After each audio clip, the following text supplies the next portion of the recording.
Hello friends, bachelor of physical education के अंतर्गत adapted physical education के सब्जेक्ट में एक प्रश्न जो है वो हर साल की परीक्षा में आता है, जो कि 8 नंबर का होता है। और इस साल भी आने की उम्मीद है और मेरे हिसाब से 100% वो क्वेश्चन आएगा, जो कि 8 नंबर का होगा। विकलांगों के लिए बाहरी साहसिक कार्यक्रमों का वर्णन कीजिए। ये प्रश्न हर साल 8 नंबर का आता है और इसके उत्तर को अगर आप लिखना चाहेंगे तो वो इस प्रकार है। विकलांगों के मानसिक तनाव को दूर करने के लिए विभिन्न प्रकार के साहसिक कार्यक्रमों का आयोजन किया जाता है, जिससे वे समाज के सभी वर्गों तथा अन्य बच्चों के साथ सही तालमेल बिठा सके। बहुत सारे एनजीओ, सरकारी गैर सरकारी संस्थाएं योजनाओं के तहत विकलांगों के लिए प्रतियोगिताओं का साहसिक प्रतियोगिताओं का आयोजन करते हैं, जिससे विकलांगों के शारीरिक तथा मानसिक जो संतुलन है या उसका जो स्वास्थ्य है उसका संतुलन बनाया जा सके। इन खेलों में तेज चाल, जिसमें तेज चलते हुए किसी वस्तु को सामने स्थित अपने खिलाड़ी को पहुंचाना होता है, जिससे मतलब जिस खिलाड़ी से कम समय में अगर वह उस वस्तु को पहुंचा देता है तो उसे पुरस्कृत किया जाता है। जिसमें कम समय में पहुंचाने वाले खिलाड़ियों को पुरस्कृत किया जाता है। कम दूरी की दौड़ भी विकलांगों के लिए करवाई जाती है, जिसमें वे बैसाखी के सहारे दौड़ को पूर्ण करते हैं। इसके साथ साथ ट्राइसिकल की दौड़ प्रतियोगिता का भी आयोजन किया जाता है, जिसमें वे व्हील चेयर के माध्यम से एक निश्चित दूरी तक पहुंचते हैं। कुर्सी दौड़ इन खेलों में शामिल किया जाता है।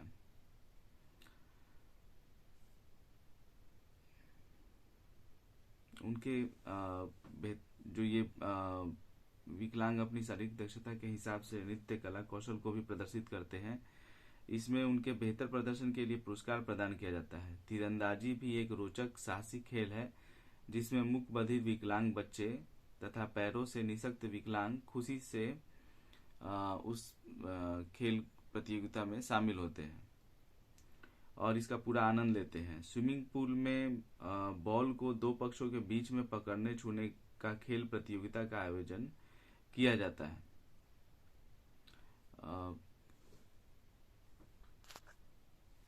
जिसमें जो विकलांग व्यक्ति हैं या जो विकलांग बच्चे हैं उनको स्विमिंग पूल में सेफ्टी स्विमिंग जैकेट या कॉस्ट्यूम के साथ खेलने के लिए खेल प्रतियोगिता आयोजित की जाती है तथा दोनों पक्षों में बेहतर प्रदर्शन करने वाले विजयी टीम को पुरस्कृत किया जाता है।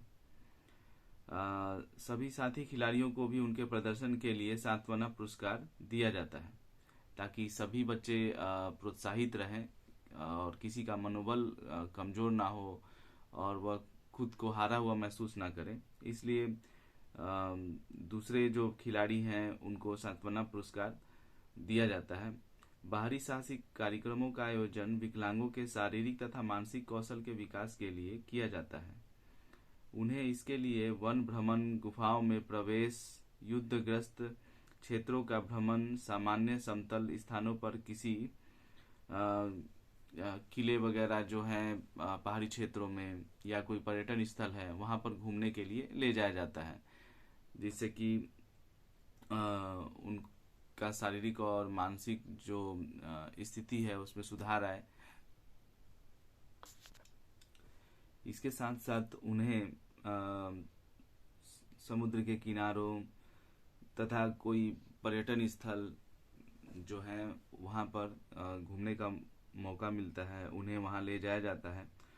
और कुछ वैज्ञानिक संसाधन जहाँ अनुसंधान होते हैं वैसे स्थान पर भी ले जाया जाता है, ताकि उन्हें यांत्रिकी का ज्ञान हो सके, उन्हें नई नई चीज़ें सीखने का मौका मिले। इस प्रकार से उन्हें बताया जाता है कि उस स्थान पर जो है मनोरंजन के साधन क्या उपलब्ध हैं। इसी प्रकार भारत का हम जो केरल राज्य है वहाँ पर विकलांगों के लिए नौकायान प्रतियोगिता आयोजित की जाती है हर साल। तो ये एक जो बात है वो भी आप अपने आंसर में लिख सकते हैं कि भारत के केरल राज्य में विकलांगों के लिए नौकायान प्रतियोगिता की सुविधा उपलब्ध है।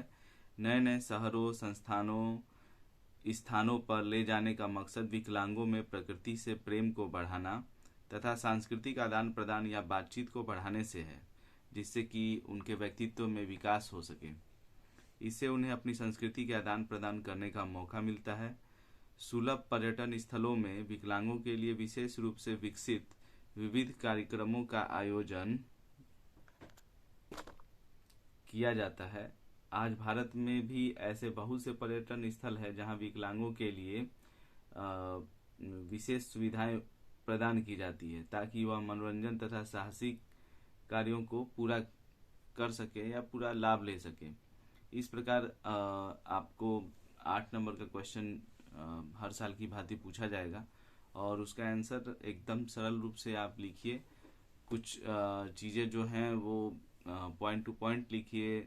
इसमें 2-3 चीज़ें ध्यान देने वाली हैं कि पहला आपको शुरुआत जो है वो प्रश्न के आधार पर करना है और जो विकलांग है जैसे कोई अगर पैर से विकलांग है तो जाहिर सी बात है कि वो बैसाखी का इस्तेमाल करेगा, व्हील चेयर का इस्तेमाल करेगा। तो व्हील चेयर से किस प्रकार का गेम होता है और फिर बैसाखी के माध्यम से वो एक शॉर्ट रनिंग वगैरह का प्रतियोगिता में वो सहभागी होगा, उस पर आप कुछ लिख दीजिए।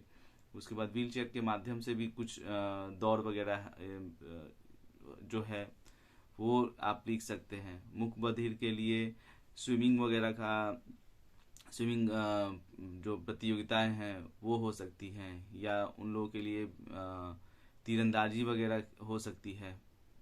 तो ये सब चीज़ें जो हैं पॉइंट टू पॉइंट आप लिखिए और उसके बाद बाहरी क्षेत्रों में जैसे पर्यटन स्थल में उन लोगों को ले जाने के फायदे क्या हैं, नए जगह जाने से उन लोग को भाषाओं का ज्ञान होता है, कि दूसरे व्यक्तियों से दूसरे क्षेत्र के व्यक्तियों से वो मिलते हैं तो उनसे अपने आचार विचार का आदान प्रदान होता है और उनको एक मतलब सेल्फ कॉन्फिडेंस लेवल उनका बढ़ता है।